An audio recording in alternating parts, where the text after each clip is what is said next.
Un seuil discret vient d'être franchi. Une route départementale change de nature sous les yeux des usagers. D'une voie simplement praticable, on bascule vers un bitumage engagé, avec une emprise de 9 mètres et des accotements qui élargissent le gabarit, améliorent la sécurité et modifient déjà la régularité des circulations locales.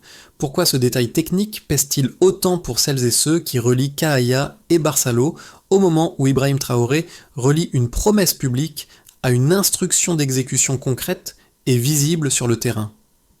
Le flux commence à se réorganiser. La promesse associée à ce chantier dépasse l'amélioration d'un trajet précis. Elle engage une logique plus large, celle de la crédibilité de l'action publique, lorsqu'elle se rend lisible à travers des paramètres concrets.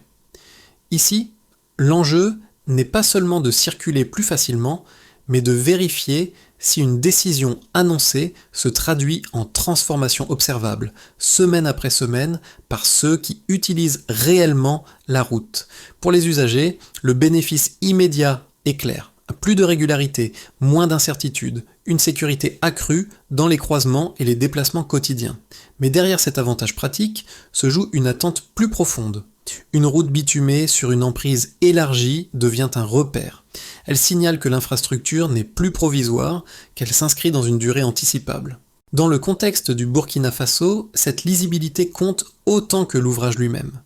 Une promesse exécutée élève le niveau d'exigence citoyenne. Si l'avancée est visible, la confiance progresse. Si elle ralentit ou se fragmente, le doute réapparaît. Le chantier devient ainsi un test silencieux où chaque étape observable pèse autant que le discours initial. 9 mètres. C'est la largeur décidée pour la couche de roulement, un chiffre qui, à lui seul, signale une rupture nette avec les standards minimaux habituellement associés aux routes départementales.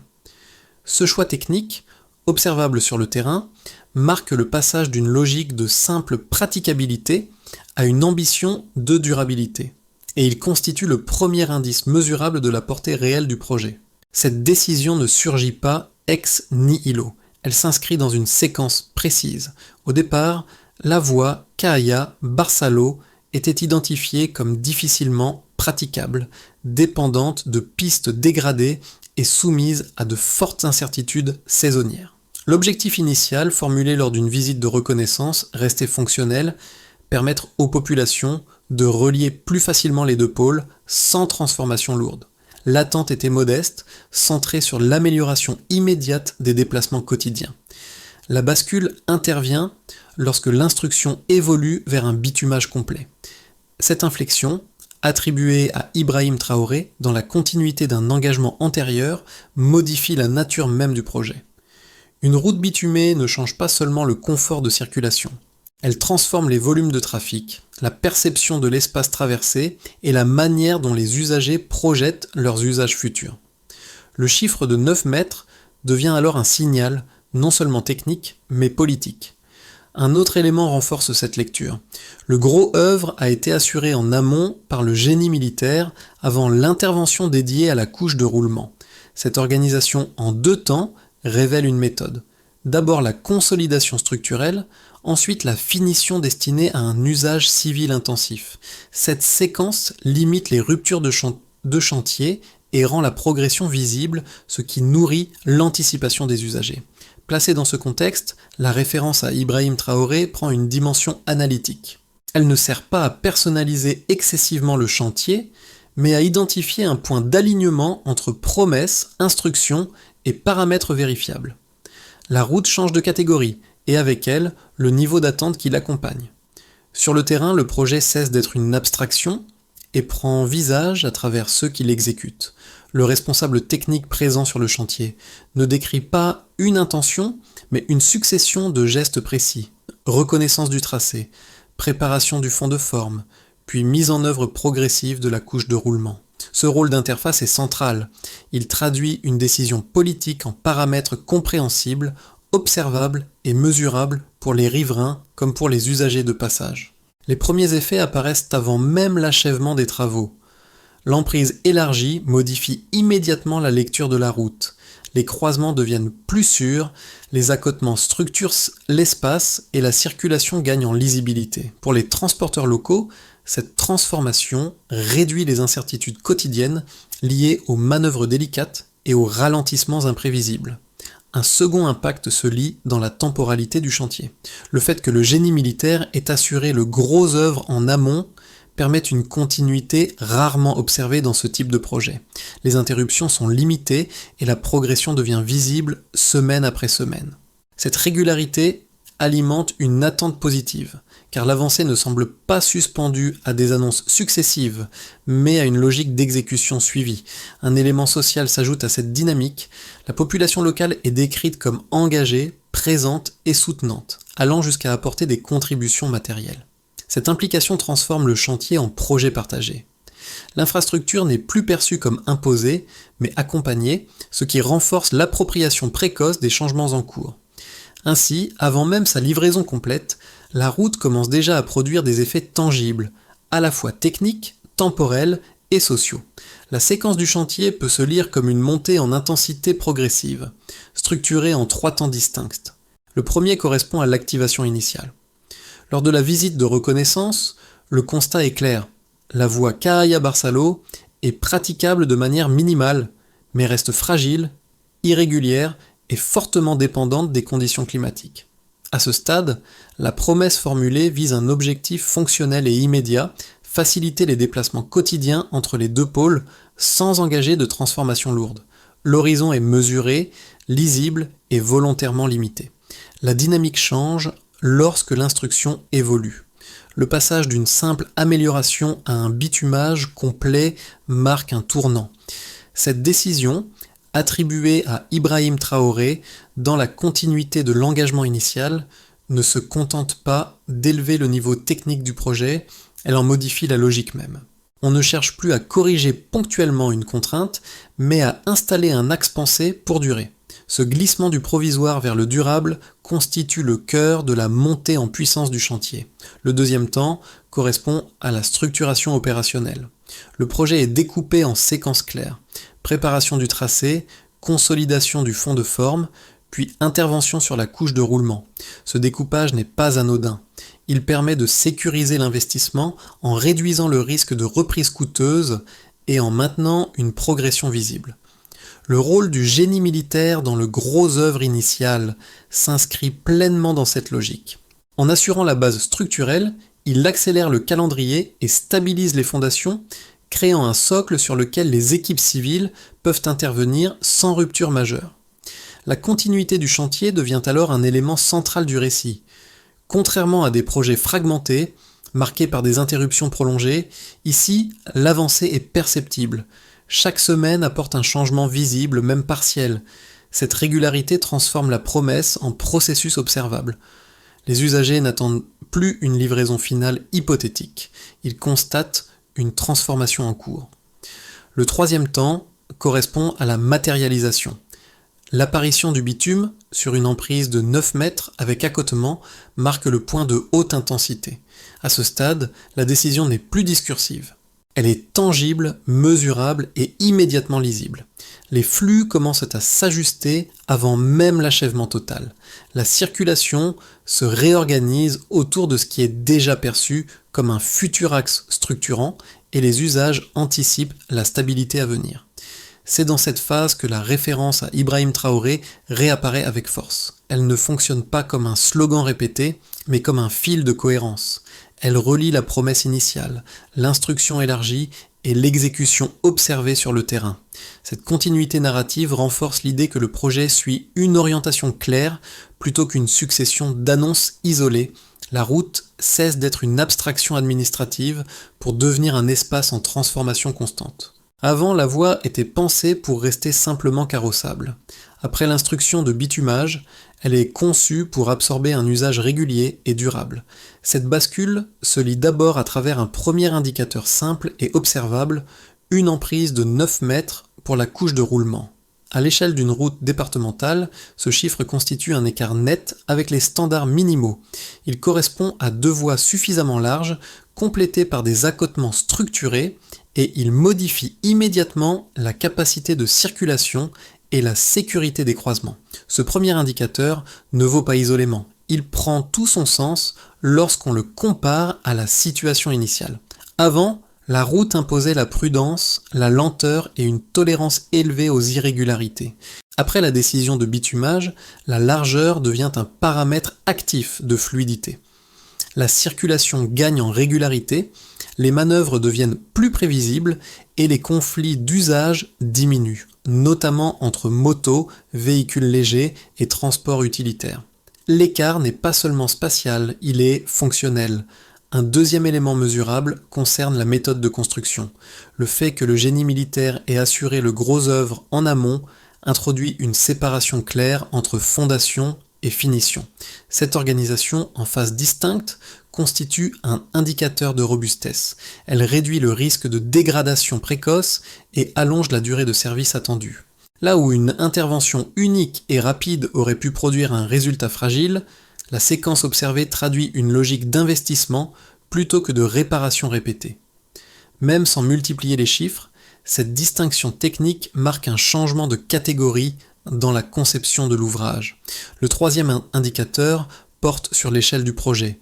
Bien que la route Caya à Barceló soit qualifiée de départementale, elle est explicitement intégrée dans une mission nationale de renforcement du réseau routier. Ce glissement d'échelle est mesurable en termes de priorité. Une voie locale traitée comme un axe structurant devient un maillon d'un ensemble plus vaste. L'écart ne se résume pas à un tracé amélioré, mais à une requalification dans la hiérarchie des infrastructures. Pris ensemble, ces trois indicateurs dessinent une cohérence lisible.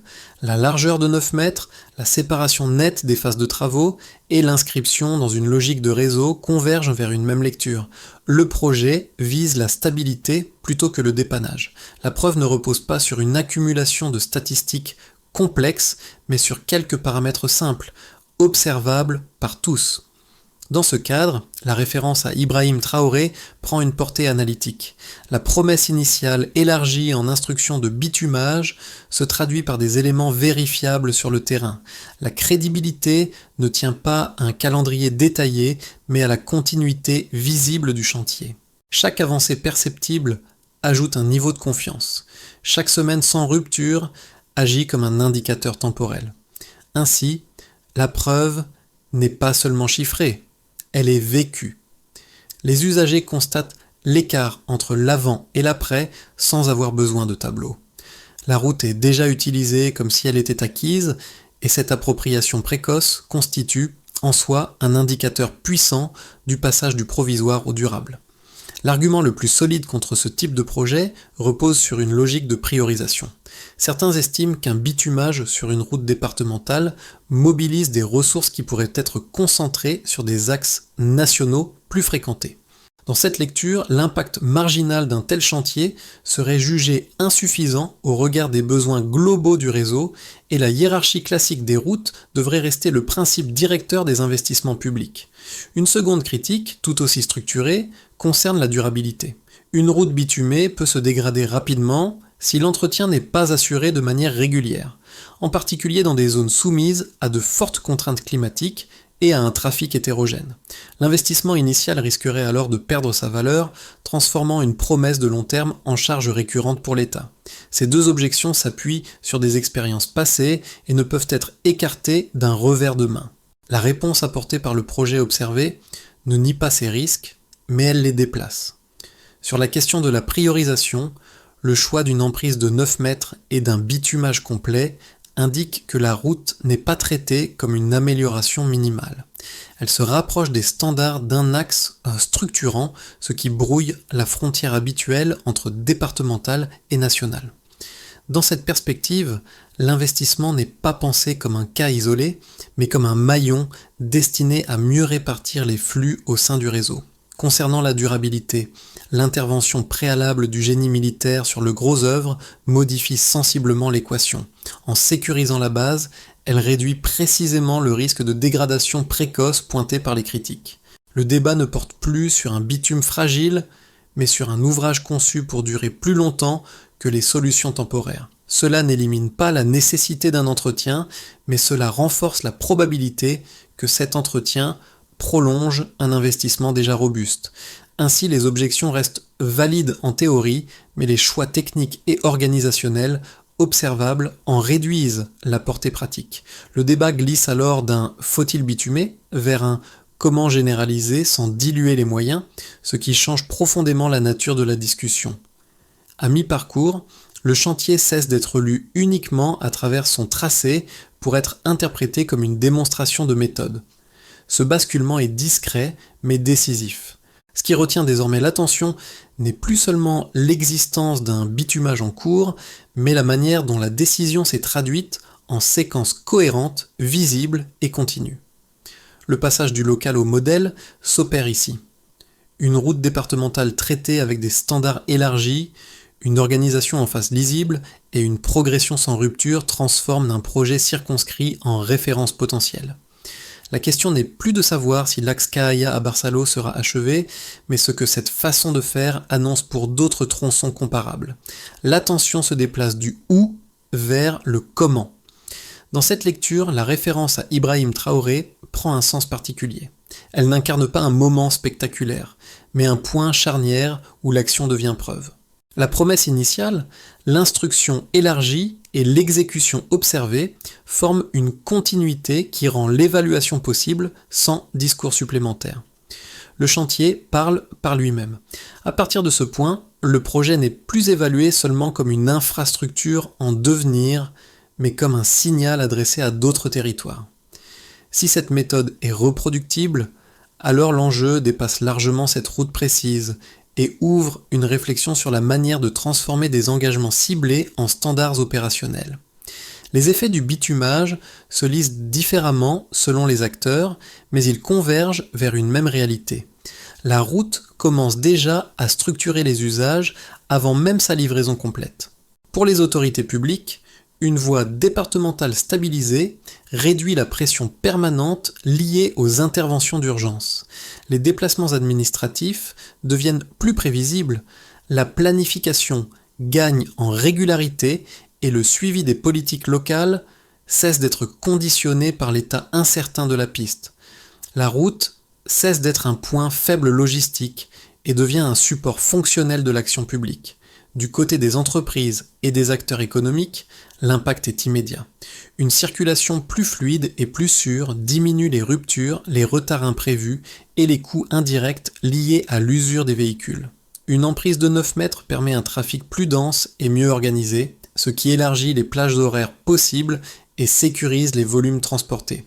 Les commerçants locaux bénéficient d'une fiabilité accrue des livraisons, tandis que des opérateurs plus structurés peuvent envisager des itinéraires réguliers, là où dominait auparavant l'incertitude et l'adaptation constante. Pour les habitants, l'effet se mesure en temps et en sécurité. Relier Cahaya ou Barsaló n'est plus une épreuve aléatoire, mais un déplacement planifiable. Les accotements structurés et la largeur de la chaussée réduisent les situations de conflit entre motos, véhicules légers et camions. Cette amélioration modifie les routines quotidiennes. Accès aux soins, à l'école, au marché. La route cesse d'être un obstacle et devient un élément intégré à la vie sociale, avec un gain discret mais constant sur la qualité de vie. À l'échelle du territoire et de la région, enfin, la portée dépasse le tracé local. Une départementale bitumée s'insère plus facilement dans les continuités logistiques et administratives. Elle renforce les connexions secondaires qui alimentent les axes majeurs, contribuant à une meilleure répartition des flux plutôt qu'à leur concentration excessive. Dans cette logique, le projet agit comme un multiplicateur, sans nécessité d'infrastructures annexes complexes. Ce qui relie ces 4 niveaux, c'est la cohérence entre décision et effet observé. La référence à Ibrahim Traoré revient ici comme un point de synchronisation. Elle rappelle que les impacts constatés aujourd'hui découlent d'une promesse élargie en instruction, puis traduite en paramètres techniques précis. La route n'est pas seulement en construction, elle est déjà utilisée comme si elle était acquise. Cette appropriation rapide constitue un indicateur puissant. L'infrastructure répond à un besoin réel reconnu par des usages concrets. Les flux s'ajustent, les attentes se stabilisent et le projet quitte le registre symbolique pour entrer dans celui du quotidien. Dans un scénario de base, le chantier est achevé dans la continuité observée et la route Cahaya à Barsaló est intégré sans rupture dans l'usage quotidien. Les flux se stabilisent, les acteurs locaux ajustent leurs pratiques et l'axe devient un maillon fiable du réseau départemental. La priorité se déplace alors vers la maintenance régulière. Si l'entretien suit un rythme cohérent, la durabilité s'installe. S'il tarde, les gains obtenus se figent sans disparaître immédiatement. Le projet valide la méthode sans transformer radicalement l'ensemble du système. Le scénario optimiste repose sur un effet d'entraînement. La réussite visible du chantier sert de référence opérationnelle pour d'autres axes comparables. La logique d'exécution, fondée sur des phases lisibles et des paramètres observables, est reproduite. Dans ce cas, les routes départementales cessent progressivement d'être perçues comme secondaires. Elles deviennent des relais structurants, capables de mieux répartir les flux et de soutenir l'activité locale. L'instruction initiale associée à Ibrahim Traoré prend alors une dimension systémique. Une promesse locale devient un standard d'action publique. Les collectivités anticipent mieux, les opérateurs investissent avec plus de visibilité et la confiance s'étend au-delà du tracé concerné. Le scénario dégradé met en lumière un risque connu. Si la route est livrée sans dispositif clair de suivi et d'entretien, l'usure peut rapidement entamer les bénéfices. Les accotements se dégradent, la couche de roulement perd en qualité et la perception bascule. L'axe fonctionne encore, mais il ne devient pas le modèle attendu. Dans cette hypothèse, la promesse reste tenue à court terme, mais son effet symbolique s'affaiblit. Le projet cesse d'être une référence et redevient un cas isolé. Ces trois trajectoires reposent sur une même variable clé, la continuité. Si la décision est suivie par un entretien assumé, l'investissement se prolonge dans le temps. Si elle ne l'est pas, l'impact demeure ponctuel. Le raisonnement « si, alors » permet de clarifier l'enjeu sans prédire l'avenir. À ce stade, la question n'est donc pas de savoir laquelle de ces trajectoires se réalisera, mais laquelle est réellement préparée dès aujourd'hui. Le chantier n'est plus seulement un fait technique. Il devient un test de capacité à faire durer ce qui a été engagé. À ce stade du projet, l'effet n'est plus seulement administratif ou technique, mais personnel. Il touche les acteurs directs comme les usagers quotidiens. L'axe Cahaya à Barceló, en devenant une route bitumée, ne modifie pas uniquement les déplacements. Il transforme les attentes. Pour les autorités, l'implication des populations locales, leur soutien actif au chantier, devient un signe fort. Ce projet ne se limite pas à un simple investissement infrastructurel, il crée un lien direct entre les citoyens et l'action publique. Pour les usagers, l'impact est encore plus immédiat. La fluidité des déplacements réduit le stress du transport, le temps de trajet devient plus prévisible et les risques d'accident diminuent. Mais au-delà de ces avantages tangibles, il y a une évolution plus subtile. La route bitumée devient un repère dans la vie quotidienne. Elle met en lumière la capacité des autorités à tenir leurs promesses et renforce la relation de confiance entre les citoyens et l'État. Ce processus de transformation est à la fois individuel et collectif, local et national. Les commerçants locaux, par exemple, bénéficient d'une meilleure fiabilité dans leur livraison, les travailleurs itinérants voient leur travail facilité, et les communautés riveraines, quant à elles, voient la promesse d'une plus grande stabilité sociale et économique. En effet, une infrastructure fiable devient une base pour des pratiques commerciales plus régulières, un enseignement plus stable et des déplacements plus sûrs. À l'échelle individuelle, ces gains sont souvent invisibles mais constants, et c'est cette stabilité discrète qui modifie durablement les comportements au sein de la communauté. À ce stade du projet, il devient évident que la route ne doit pas seulement être vue comme un bien matériel fini, mais comme un bien à maintenir dans la durée. Ainsi, la question centrale se déplace vers son entretien et la responsabilité de sa gestion. La continuité de l'investissement repose sur la mise en place d'un système de suivi régulier, d'un entretien planifié et d'une coordination claire entre les différents acteurs impliqués. Le premier levier consiste à définir clairement les responsables du suivi de la chaussée. Qui sera chargé de vérifier l'état de la route après sa livraison ? À quel rythme ces vérifications devront-elles être effectuées ? Les indicateurs de performance doivent être simples et visibles. L'état des accotements, la continuité de la couche de roulement, la fluidité du trafic. Ces repères permettent d'évaluer si la promesse initiale continuent d'être respectées et offrent un cadre objectif pour les interventions futures. Le deuxième levier porte sur la planification temporelle. Un calendrier de vérification régulière permet d'anticiper les besoins d'entretien avant que les dégradations ne deviennent structurelles. Il s'agit de transformer l'entretien d'un chantier en une routine administrative, de manière à ce que les ajustements nécessaires soient faits sans attendre une crise. Cette planification n'ajoute pas une couche supplémentaire de complexité, mais crée des repères clairs et mesurables. Le troisième levier concerne la coordination entre les acteurs. L'expérience du génie militaire, qui a assuré le gros œuvre, montre l'importance d'une chaîne claire entre conception, exécution et suivi. Ce modèle de coordination doit être étendu à la phase post-chantier en veillant à ce que les équipes techniques, les autorités locales et les usagers partagent la même lecture de l'état de la route. Cela permet de réduire les zones grises et d'assurer une gestion fluide à long terme. À ce stade, le projet revient à son point de départ, la promesse initiale. Ce n'est plus seulement une question de voir la route terminée, mais de mesurer l'impact qu'elle a réellement sur la vie des habitants, des usagers et des autorités locales. La route Cahaya-Barçalo ne représente plus une simple infrastructure, mais un symbole de transformation. La référence à Ibrahim Traoré, qui a pris cette décision et superviser sa mise en œuvre, se relie à cette idée de continuité. Elle ne se limite pas à l'initiateur du projet, mais incarne la cohérence entre parole et action, engagement et résultats visibles. Ce qui semblait une promesse isolée devient un modèle. La route, l'espace de circulation, n'est plus un simple passage, mais un élément structurant du quotidien, intégré dans les dynamiques sociales et économiques locales.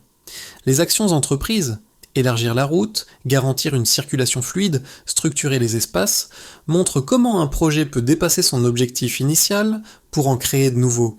Il se transforme en référence pour d'autres projets similaires. L'impact n'est pas seulement observé, il est vécu quotidiennement par les usagers et sa valeur dépasse largement le cadre technique ou administratif.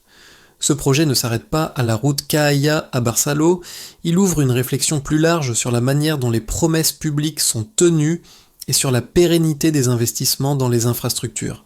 La route bitumée sur une emprise de 9 mètres devient un modèle de référence pour d'autres projets de même nature, une démonstration concrète que des engagements précis, lorsqu'ils sont suivis et exécutés avec rigueur, peuvent réellement transformer un territoire. Pour les décideurs, la question qui se pose désormais est la suivante. Comment répliquer ce modèle sans diluer les moyens ou les priorités ? Quelles étapes doivent être prises pour garantir que d'autres axes routiers bénéficient de cette même logique d'exécution, de suivi et d'entretien ? Le défi ne réside pas dans la capacité à réaliser une route, mais dans celle de prolonger ses effets à long terme. Le véritable enjeu est de garantir que ce processus ne soit pas une exception, mais devienne la norme. Cela implique une planification systématique, une gestion partagée des ressources et un suivi transparent. Ce modèle doit être observé, testé et, si possible, adapté à d'autres territoires afin de prouver que la méthode peut se généraliser et apporter des bénéfices durables pour tous.